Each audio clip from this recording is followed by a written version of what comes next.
আমি সবেমাত্র নতুন নতুন ভিডিও ইউটিউবে ছাড়া শুরু করেছি। আপনারা হয়তো দেখেই বুঝতে পারতেছেন।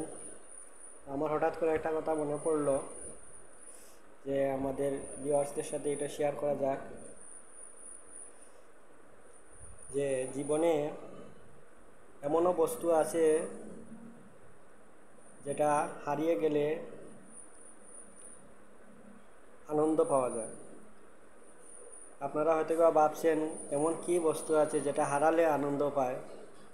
মানুষ তো হারালে কষ্ট পায়, দুঃখ পায়, সেটা বলতে পারে না কষ্টটারে।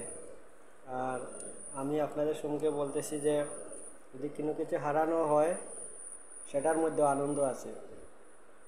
তা আপনারা কি শুনতে চান? যদি আমি অবশ্যই বলবো, যদি আপনাদের শুনে ভালো লাগে আমাদের এই নতুন চ্যানেলটি সাবস্ক্রাইব করবেন এবং ভিডিওগুলো শেয়ার করার চেষ্টা করবেন এবং লাইক করবেন। হরে কৃষ্ণ। আর যে হারানো বস্তুটির কথা বলছিলাম সেটা হচ্ছে, আপনি আপনার জীবন থেকে যদি অহংকার হারিয়ে ফেলুন, দেখবেন জীবনে আনন্দের কোনো শেষ নেই। হরে কৃষ্ণ।